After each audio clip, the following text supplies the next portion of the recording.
नमस्कार मित्रों। प्रत्येक व्यक्ति को अपने जीवन को अपनी इच्छा के अनुसार आनंद से जीने की इच्छा होती है, चाह होती है, और यह आनंद और तुष्टि प्राप्त करने के लिए निरंतर व्यक्ति अपनी इच्छा रखता है और प्रयत्न भी करता रहता है। लेकिन क्या यह सब संभव हो पाता है? वास्तविक कारण यह है कि ऐसा संभव नहीं हो पाता, क्योंकि वास्तविक जीवन में कष्ट बार बार आते रहते हैं और बाधाएं भी बार बार उपस्थित होती रहती है। इनके कारणों की व्याख्या करने से इनकी शांति नहीं होती है, बल्कि इनको दूर करने के उपाय से ही हमारे जीवन में आनंद की रसधारा बह सकती है। जीवन में देखिए, 4 बड़े विष होते हैं जिनके रहते हुए जीवन में आनंद आ ही नहीं सकता। सबसे पहला है शत्रु बाधा, दूसरा है कलह, तीसरा है तिरस्कार और चौथा है भय। यह चारों स्थितियां एक जहर के समान हैं और इस विष को अपने जीवन से दूर करने का और इसको नष्ट करने का एकमात्र उपाय है माता पीताम्बरा की साधना। भगवती बगलामुखी की साधना शत्रुनाश हेतु और स्वयं सिद्धि के लिए भी मानी गई है, किंतु स्वयं भगवती का यह रूप उनके मूल स्वरूप की भांति ही बड़ा ही स्निग्ध है, क्योंकि पीताम्बरा बयास्पद देवी नहीं अपितु पीताम्बर पटधारी भगवान श्रीमन नारायण की ही अभिन्न पीताम्बर है, और यह उनकी उपमा का रहस्य है। बगलामुखी देवी का स्वरूप ही 10 महाविद्याओं में सबसे निराला है। त्रिनेत्री देवी अपने हाथ में मुग्दर, वज्र, पाश और शत्रु की जीभ को खींचते हुए बड़े ही स्तंभित कर देने वाली शक्तिशाली स्वरूप में स्थापित हो रही है। इसमें जो मुख्य रूप से शक्तियां विराजमान है वो मंगला, स्तंभिनी, जरंभिनी, मोहिनी, कालकर्षिणी, बला, अचला, भूतरा और मंदगमना, धात्री और करला इत्यादि है।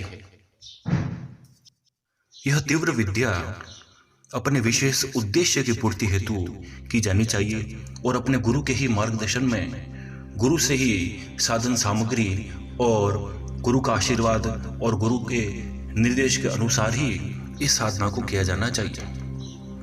क्योंकि कई सामान्य साधक जिन्हें पूजन विधि का पूर्ण ज्ञान नहीं होता है, और शास्त्रों में विधान है कि यदि पहले गुरु पूजन करके फिर साधना की जाए तो साधना का कोई दोष नहीं रहता है, क्योंकि यह बड़ी ही तीक्ष्ण विद्या है और तीव्र विद्या है और शक्तिशाली विद्या है। और तंत्र साधनाओं में 10 महाविद्याओं में सबसे ताकतवर और बड़ी ही वेग वाली मानी गई है। इसीलिए बिना गुरु के निर्देश से हानि होने की भी संभावना रहती है। इसलिए गुरु का इस प्रकार से ध्यान करना चाहिए।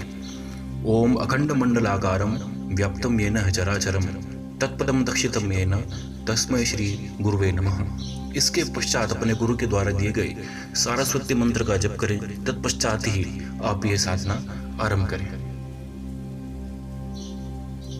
पीताम्बरा के बारे में काफी लोग अनभिज्ञ हैं, क्योंकि प्राचीन काल से ही राजा महाराजा तक इसका उपयोग कराते आ रहे हैं। यहाँ तक कि औरंगजेब ने भी इस विद्या का प्रयोग के बल पर काफी जगह जीत हासिल की थी।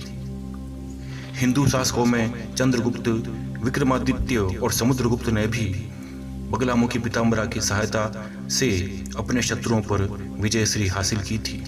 इसकी साधना में मारण, मोहन, वशीकरण, उच्चाटन, विद्वेषण प्रयोग भली भांति सफलतापूर्वक संपन्न कर दिए जाते हैं। यहाँ तक कि मेरा अनुभव इतना है कि इस मंत्र की साधना से हर प्रकार की सफलता सुनिश्चित होती है और अपने शत्रुओं का मान मर्दन कर देने की भी ताकत इस विद्या के बल से आ सकती है।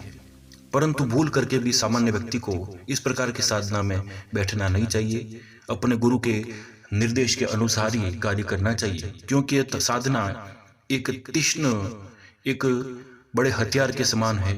अतः थोड़ी सी भी इसमें अगर त्रुटि हो जाती है तो साधना करने वाला व्यक्ति कोई अशुभ को प्राप्त हो सकता है। और इसकी साधना में जो विशेष रूप से ध्यान करने योग्य बातें हैं जो मैं आपको बता रहा हूँ। पहला है कि बगलामुखी साधना में साधक को पूर्ण रूप से पवित्रता के साथ साथ मंत्र जप करना चाहिए और उसे पूरी तरह से ब्रह्मचर्य का पालन करना चाहिए। दूसरा, साधक को पीले वस्त्र धारण करने चाहिए और पीला ही पीताम्बर और उसके ऊपर यानी कि अंग वस्त्र भी पीला ओढ़ने का ही वस्त्र हो, और साधक एक समय भोजन करे और भोजन में जरूर पीली वस्तु का प्रयोग इसमें करना चाहिए। और चौथा नियम है कि पीताम्बरा के साधक को दिन में कभी भी सोना नहीं चाहिए, ना कि व्यर्थ की बातचीत भी उसे नहीं करना चाहिए। किंकर बाबा ने तो इतना कहा था कि सारे यंत्रों में यदि बगलामुखी यंत्र सर्वश्रेष्ठ है, अद्भुत प्रभावशाली है और किसी भी प्रकार के कार्य में सफलता देने वाला यह माना गया है। और स्वामी अरूपानंद जी ने इतना कहा था कि इस मंत्र का ऐसा प्रभाव है जिसके बारे में शोध प्रयोग प्राचीन काल से बराबर होते आए हैं। और आश्चर्य की बात तो यह है कि इस यंत्र का प्रयोग, इस मंत्र का प्रयोग हिंदू राजाओं ने भी काफी रूप से अपने शत्रुओं के मर्दन के लिए किया था। यहाँ तक कि मुस्लिम शासकों ने से भी उन्होंने पंडितों के द्वारा अपने शत्रुओं पर विजय प्राप्त करने के लिए इसके प्रयोग करवाए थे। ये बिल्कुल सत्य बात है।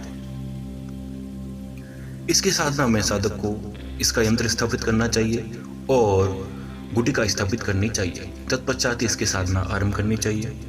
साधना काल में बाल ना कटवाएं, क्षौर कर्म कुछ भी ना करें, और साधना का मंत्र जप रात्रि काल में करें, और पीली गऊ का घी इसमें प्रयोग करना चाहिए, या फिर जो भी बन पड़े तो उसमें प्रयोग पीला ही करें। अपनी जिस रुई को आप इसमें प्रयोग करते हैं दीपक के लिए, उसे भी पीले रंग से रंग दीजिए, और सरसों के तेल से भी आप दीपक जला सकते हैं, जिसमें थोड़ी सी हल्दी डाल देनी चाहिए। और साधना काल में 36 अक्षर वाला मंत्र ताकतवर माना गया है और शीघ्र सिद्धि प्रदान कर देने वाला माना गया है। और बीज मंत्र का जप भी किया जा सकता है, और बगलामुखी बीज मंत्र का भी आप अवश्य प्रयोग कर सकते हैं।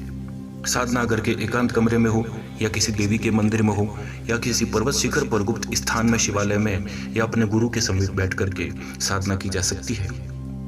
इसके विभिन्न प्रकार के मारण, मोहन, चटन आदि के प्रयोग हैं, अतः अपने गुरु से आज्ञा प्राप्त करके ही उसके निर्देश से ही साधना आरंभ करनी चाहिए।